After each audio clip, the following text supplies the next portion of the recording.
lebih mudah. Di waktu sholat dia bisa sholat di situ.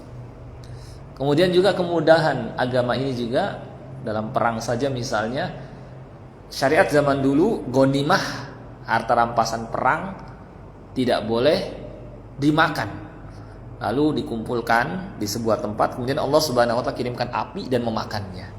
Sedangkan syariat Nabi Muhammad sallallahu alaihi wasallam ya boleh ya memakan harta ghanimah. Ya. Dalam kisos membunuh orang lain, syariat Bani Israel, Yahudi misalnya, nggak ada pilihan diat, nggak ada pilihan memaafkan. Islam ada pilihan. Ya, sehingga lebih mudah syariat Nabi Muhammad sallallahu alaihi wasallam dibanding syariat-syariat terdahulu.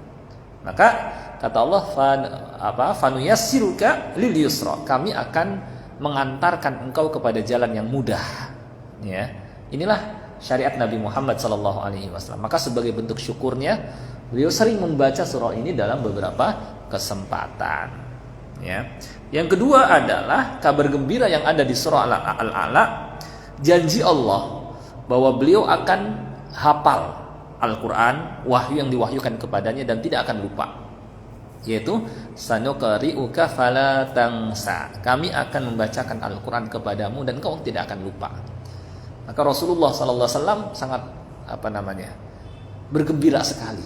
Ya, setelah sebelumnya beliau berusaha, terkadang ketika malaikat Jibril membacakan, beliau segera mengikuti agar bisa segera hafal. Ketika Allah menjanjikan, ya sanuqri'uka fala tansa, beliau tidak lagi tergesa-gesa untuk segera menghafalnya karena yakin akan Allah jadikan beliau hafal.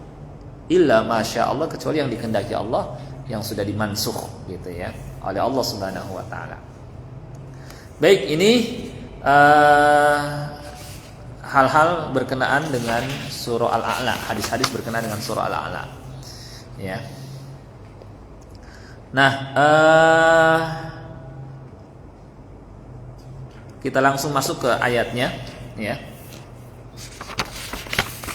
Cuma sebelum ke ayatnya, kandungan secara umum surah ini adalah bahwa di dalamnya terdapat perintah menyucikan Allah Subhanahu wa taala dari kekurangan dan sifat yang tidak layak baginya. Sifat kekurangan itu apa? Ya, seperti sifat tidak tahu, seperti lupa, seperti tidur, seperti mengantuk, kemudian juga mati, dan sifat-sifat lainnya yang dimiliki makhluk. Nah, Allah Subhanahu wa taala bersih dari sifat itu. Ya. Allah Maha mengetahui semuanya tanpa terkecuali. Allah Maha mendengar semuanya ya tanpa ada yang tersembunyi.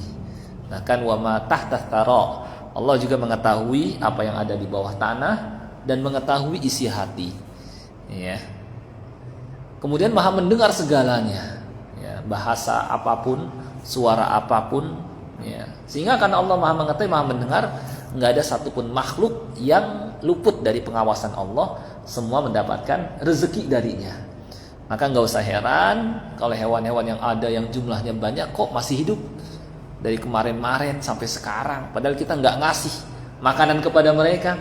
Yang kalau kita kurung dalam kandang, ya mungkin nggak lama mati, tapi ketika kita lepas malah hidup, karena semua dalam tanggungan Allah Subhanahu wa taala. Wa ma min dabbatin fil ard illa 'ala Allahi rizquha. Tidak ada makhluk yang ada di muka bumi melainkan atas tanggungan Allah lah rezekinya. Ya. Itu. Kalau seandainya misalnya Tuhan itu sampai mengantuk apalagi tidur, maka akan hancur alam semesta ini. Ya. Ibarat seorang mengendara ngantuk tertidur bisa nabrak. Seorang megang gelas berisi air kemudian ngantuk lepas. Ya, pecahlah gelas tersebut. Seperti itulah keadaan alam semesta ini kalau seandainya Tuhan yang menguasainya sampai ngantuk apalagi tidur. Maka Allah bersih dari sifat itu. Allah katakan la ta'khuduhu sinatu wala naum. Allah tidak pernah mengantuk apalagi tidur. Dan inilah sifat ketuhanan ya Allah Subhanahu wa taala yang benar gitu ya. Baik. Karena yang demikian itulah maka kita diperintahkan untuk menyucikan Allah Subhanahu wa taala dari sifat yang diberikan oleh orang-orang musyrik dan orang-orang yang jahil terhadap Allah Subhanahu wa taala. Allah berfirman, "Sabbihisma rabbikal a'la." Ya. Sucikanlah nama Rabbmu yang maha tinggi. Ya. Meskipun secara lafaz ayat ini tertuju kepada Nabi Muhammad sallallahu alaihi wasallam karena apa?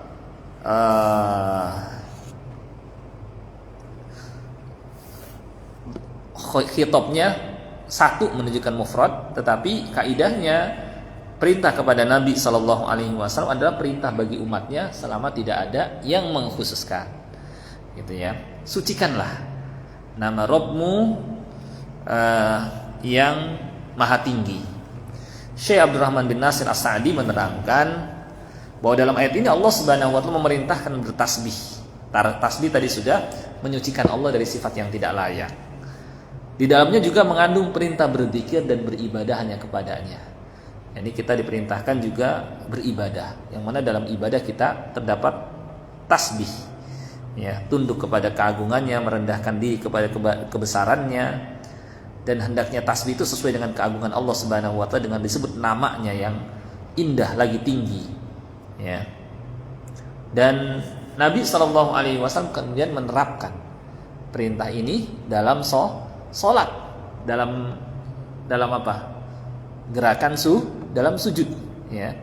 Subhana rabbiyal a'la, maha suci Robku yang maha tinggi, maha suci Tuhanku yang maha tinggi. Ini bentuk pengamalan dari firman Allah Subhanahu wa taala ini, dan kemudian kita mengikuti dalam sujud kita mengucapkan subhana rabbiyal a'la, atau boleh ditambahkan wa bihamdi, gitu.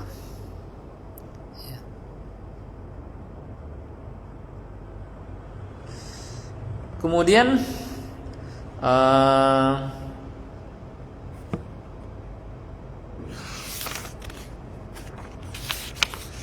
di ayat berikutnya Allah Subhanahu wa taala menerangkan tentang keadaannya, ya.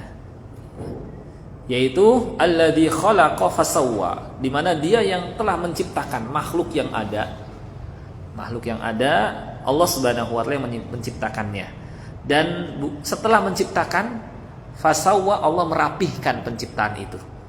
Maka kita lihat ya, pemandangan alam semesta ini rapih, indah. Kenapa? Karena Allah Subhanahu wa taala sempurnakan, rapihkan. Ya. Manusia misalnya Allah Subhanahu wa taala sempurnakan kejadiannya. Sehingga tangan misalnya manusia yang kanan tidak lebih panjang daripada yang kiri. Sama, ya. Kepala di atas, ya. Allah lebihkan manusia, dan Allah ciptakan dengan bentuk yang sebaik-baiknya, ya. Ini Allah sempurnakan, fasawwa, ya. Alladzi khalaqa fasawwa, yang telah menciptakan dan menyempurnakan penciptaan itu, ya. Kemudian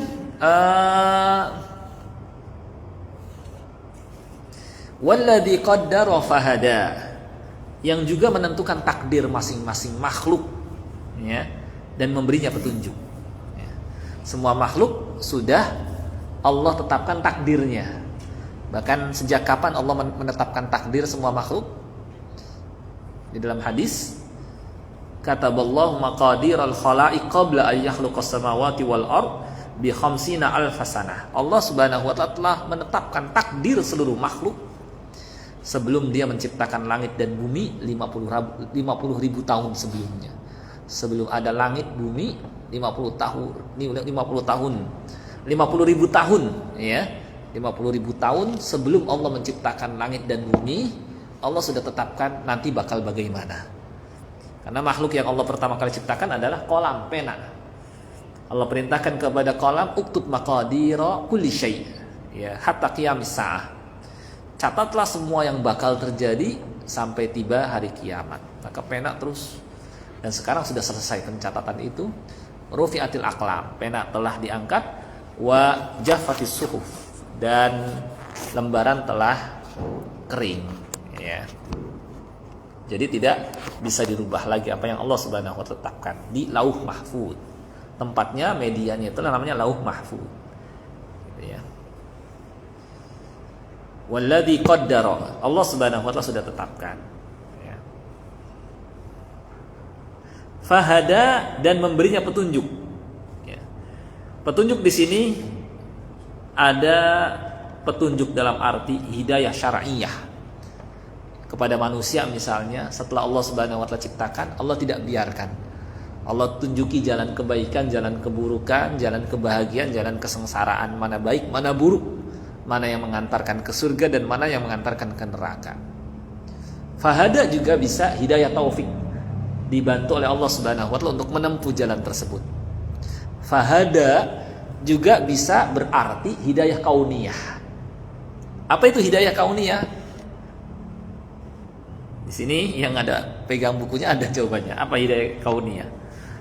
Ya. Petunjuk Allah Subhanahu wa taala atau ilham kepada makhluk-makhluknya untuk mendatangi hal yang bermaslahat bagi mereka. Ya. Semut misalnya, dia kalau nyari rumah, nyari tempat yang agak tinggian supaya nggak kena banjir. Kemudian makanannya supaya awet, maka supaya nggak berjamur, dia kering jemur. Kemudian supaya nggak tumbuh tunas, maka dia segera gigit tunasnya sehingga tetap awet dan terjaga makanannya.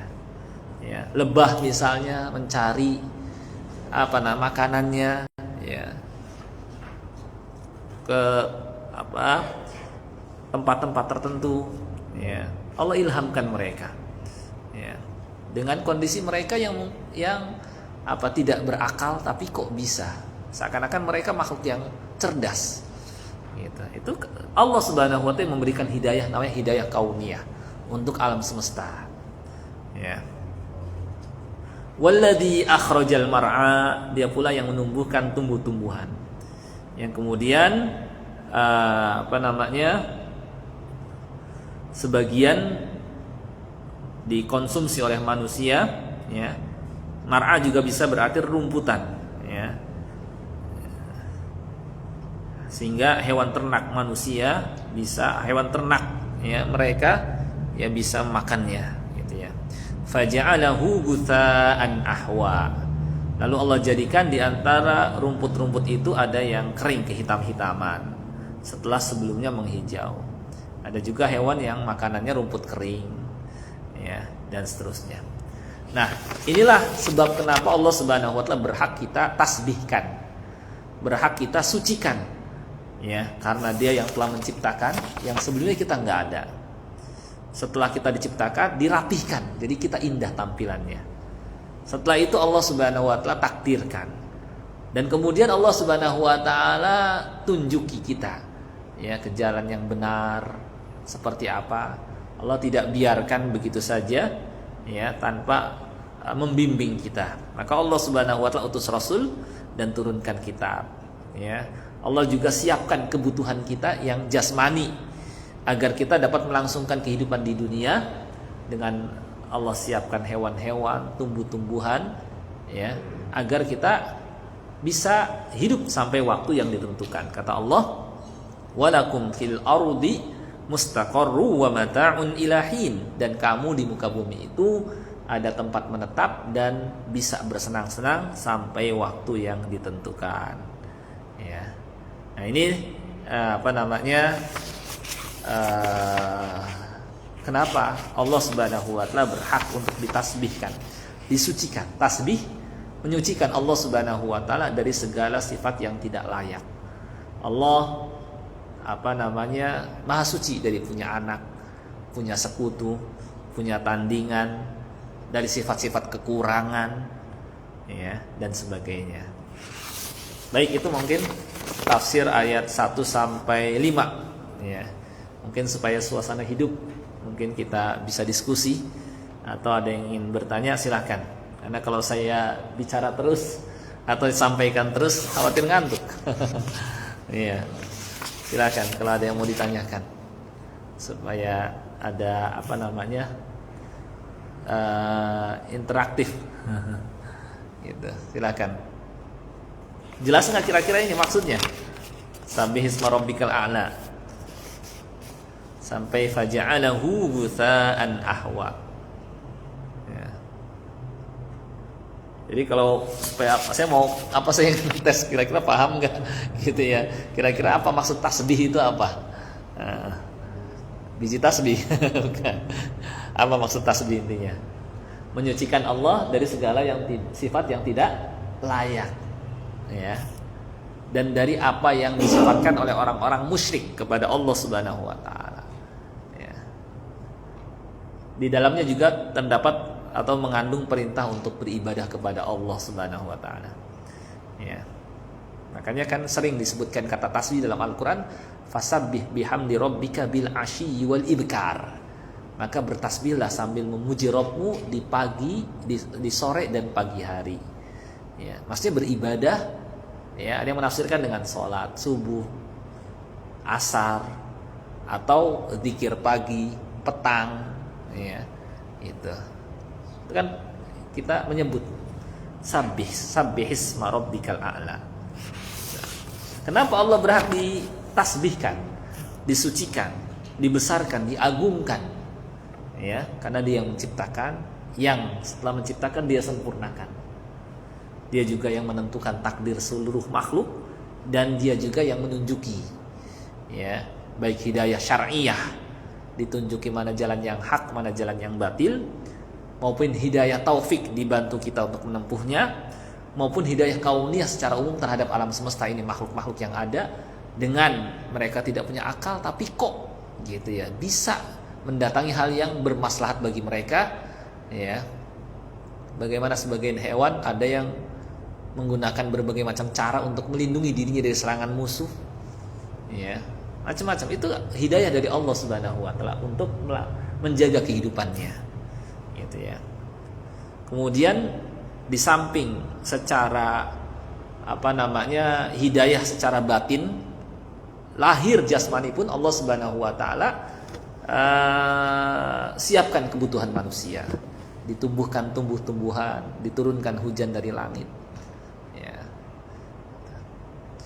Ya, kalau hal atau masalah lahir saja diperhatikan oleh Allah Subhanahu wa taala, apalagi masalah batin. Sehingga masalah jasmani dan rohani Allah Subhanahu wa taala perhatikan.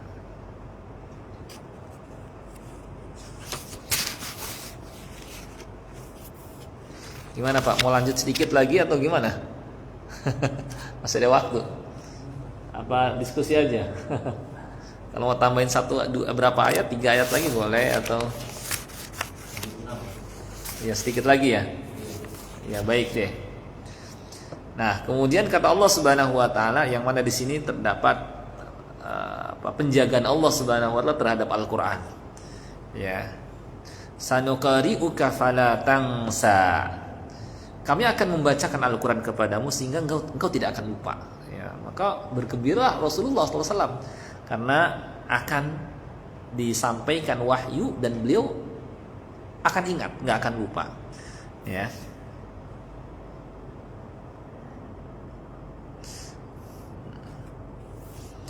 Kemudian illa masya Allah, ya. Jadi sebelum kesini ada sedikit kalimat pengantar bahwa setelah Allah Subhanahu wa taala menyebutkan beberapa kenikmatan dunia, maka kemudian Allah Subhanahu wa taala menyebutkan sumber kenikmatan asalnya, yaitu Al-Qur'anul Karim kalau kita mau mengikutinya. Ya, maka semakin sempurna nikmat yang akan kita peroleh. Sudah jasmani kita istilahnya terpenuhi, rohani pun terpenuhi. Ya. Illa masya Allah, kecuali jika Allah menghendaki, dengan menjadikan beliau misalnya tidak ingat karena dimansukhnya ayat tersebut. Ya, kata Qatadah, Rasulullah SAW tidak lupa sedikit pun wahyu, kecuali jika dikehendaki oleh Allah Subhanahu wa taala, karena sudah mansukh diganti dengan hukum yang baru, gitu ya. Kemudian innahu ya'lamul jahra wa ma yakhfa. Sesungguhnya Allah mengetahui yang tampak, terang maupun yang tersembunyi. Dalam tafsir Al-Jalalain diterangkan, sebelumnya Nabi SAW sering mengeraskan suara bersamaan dengan suara malaikat Jibril, mengikuti karena khawatir lupa. Ya, seakan-akan dikatakan kepada beliau dengan ayat ini, janganlah engkau terburu-buru dengannya, karena engkau tidak akan lupa. Oleh karena itu jangan membebani dirimu dengan mengeraskan suara, karena Allah mengetahui yang terang maupun yang tersembunyi. Gitu ya, dalam tafsir Jalalain. Tafsir Jalalain itu sebenarnya bagus. Ya, karena langsung mengena kepada maksud. Ya. Banyak dijadikan rujukan oleh para ulama, walaupun dalam masalah ada akidah sedikit kekeliruan, cuma nggak banyak, sedikit. Gitu. Maka saya ambil dari tafsir Jalalain yang sudah ditahqiq, sudah diteliti dan dikomentari oleh ulama seperti Syekh Abdurrahman Al-Khumais, gitu ya. Wa nuyassiruka lil yusra, kami akan memberikan kepada jalan yang mudah. Tadi apa jalan yang mudah maksudnya? Bahwa syariat Nabi Muhammad SAW adalah syariat yang mudah, ya, mudah. Inna dina yusrun, sungguhnya agama ini mudah, ya.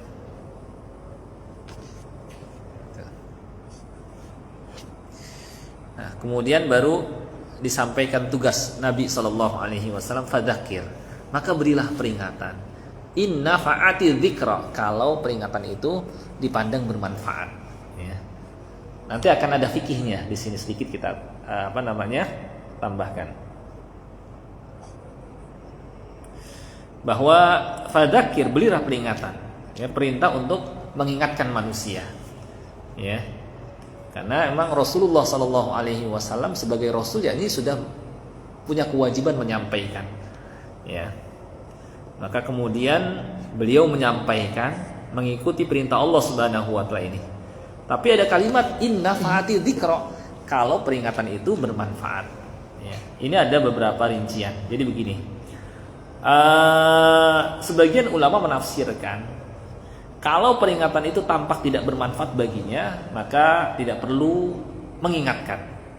Ya. Apalagi kalau sampai membuat dia semakin jauh. Makanya nahi mungkar itu ada rincian. Ya. Kalau misalnya malah menimbulkan kemungkaran yang lebih besar, ya sudah ditahan dulu. Ya. Kalau memperkecil kemungkaran ketika itu disyariatkan, ya, juga dapat menghilangkan kemungkaran ketika itu disyariatkan. Tapi kalau malah menimbulkan kemungkaran yang lebih besar, contoh ada orang pemabuk. Pemabuk ini kalau lagi sadar dia jahat sama orang lain, merampok, memeras harta orang lain, ya, maka ketika dia mabuk biarin aja daripada dia ganggu orang lain, gitu. Gitu ya. Nah itu karena kalau dicegah ketika dia sadar, dia malah menyakiti orang lain, merampas harta orang lain, misalnya, gitu ya. Inna fa'ati dzikra. Ya. Sebagian ulama mengatakan jika diperkirakan peringatan itu bermanfaat, maka wajib memberikan peringatan. Tapi kalau dikira tidak bermanfaat, maka diberikan pilihan, mau memberikan peringatan dan ini lebih baik, atau jika tidak, ya, ia bisa tidak menyampaikannya. Ya, kelihatan orang ini nggak bermanfaat dinasehatin. Apalagi orang yang sudah mati hatinya, sawaun alaihim a'angdartahum am lam tundirhum la yu'minun, karena sudah sampai peringatan, sudah disampaikan sama orang lain, contoh-contoh sudah ada, dia sudah menyaksikan di hadapan, tapi enggak juga, itu semua membuatnya kembali, ya sudahlah, enggak ada masalah, dia enggak menyampaikan. Meskipun begitu, ada penjelasan dari Syekh Ibnu Utsaimin. Kata beliau, akan tetapi bagaimanapun juga kita katakan, hendaknya terus memberikan peringatan, meskipun Anda mengira bahwa peringatan tidak bermanfaat baginya, karena kelak akan bermanfaat bagi kita. Dan kelak manusia akan mengetahui bahwa sesuatu yang kita peringatkan itu, ya, manusia tahu hukumnya, bisa hal yang haram misalnya. Dan jika kita malah mendiamkan, sedangkan mereka mengerjakan yang haram misalnya, maka kalau kita tidak ingatkan, nanti ada kesan bahwa ini mubah kok, buktinya saya kalau mengerjakan nggak ada yang ingkari.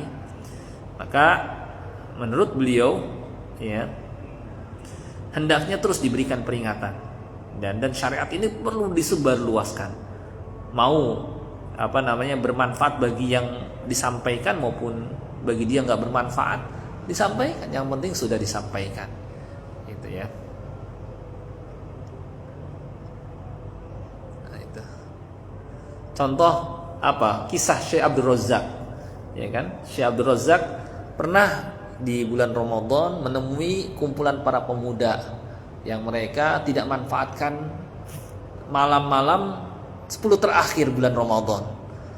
Ya, dia malah ngumpul nongkrong bareng sama teman-teman seperti yang kita lihat di akhir Ramadan. Biasanya orang-orang pada semakin bukannya ke masjid tapi semakin sibuk nyari apalah gitu di luar ya. Kalau ibu-ibunya mungkin ya, ke pasar atau ke mal-mal, yang laki-lakinya kembali lagi hura-hura, foya-foya, ngumpul-ngumpul bareng, bahkan ada yang ya nyanyi dan lain sebagainya. Kalau kita itu ya kadang kalau istilahnya Ramadan kan keliling, nah itu pinggiran jalan ada aja remaja yang ngumpul nongkrong 10 terakhir, bahkan ada yang seperti itu. Ya, maka didatangi oleh Syekh Abdul Razak. Ya, kenapa nggak manfaatkan di 10 terakhir ini? Ya, cuma beliau nggak ngerasin dia. Gini aja, coba kamu baca, manfaatkan malam ini dengan doa, Allahumma innaka afuwun tuhibbul afwa fa'fu anni. Nah, gitu ya. Maka kemudian orang yang disampaikan itu, ya saya ucapin aja lah daripada nggak ngapa-ngapain lah istilahnya, dibacalah doa itu. Allahumma innaka afuwun tuhibbul afwa. Saat itu belum bermanfaat, tapi di kemudian hari dia kemudian sadar. Ya, sadar ya, dan kemudian dia berubah, dapat hidayah. Suatu ketika ya ketemu dengan Syekh Abdul Razak, ditanya lagi, kamu wahai Syekh, ingat nggak sama saya? Nggak ingat Syekh Abdul Razak. Saya ini yang engkau pernah ingatkan saya dulu ketika malam 10 terakhir saya ngumpul bareng sama teman-teman nongkrong gitu ya. Engkau ingatkan, ngajarin saya doa ini. Kemudian karena sebab inilah Allah Subhanahu wa taala memberikan hidayah, akhirnya kembali. Nah, itu maksud kita nggak remehkan menyampaikan ya. Dalam kondisi keadaan tertentu kita lagi mungkin ngumpul-ngumpul sama warga, ya sampaikanlah sedikit materi agama. Pentingnya kita makmurkan masjid, pentingnya kita manfaatkan waktu sebaik mungkin ya. Nah, itu ini fadzakir in nafa'ati dzikra gitu ya. Nah, ketika sudah disampaikan, disitulah ada dua golongan orang. Saya dzakkaru may yakhsha, ada yang dapat ngambil pelajaran, orang yang hatinya atau kembali kepada Allah akan ngambil, dan orang yang takut kepada Allah akan ngambil pelajaran. Wa yatajannabuhal ashqa, ada juga yang malah menjauhi, membenci. Itulah orang calon celaka dan seterusnya. Alladzi yaslan narul kubra, yang ujung-ujungnya kan adalah masuk ke dalam neraka, wal iyadzu billah. Baik, itu mungkin tafsir dari surah. Kemudian kata Allah di situ di akhir ini, tsumma la yamutu fiha wa la yahya. Dan orang yang menjauhi nasihat itu malah semakin membenci, menjauh, masuk ke dalam neraka, la yamutu fiha wa la yahya. Tidak mati yang bisa beristirahat, juga tidak pula hidup dengan nyaman karena terus disiksa. Ya. Baik, sampai di sini mungkin tafsir surah Al-A'la yang bisa kita pelajari sedikit-sedikit. Ya, mudah-mudahan bisa difahami ya. Karena waktu Isya sudah masuk ya, kurang lebihnya mohon maaf ya. Kita sampai di sini dulu. Kita tutup dengan doa kafaratul majlis. Subhanakallahumma bihamdik, asyhadu an la ilaha illa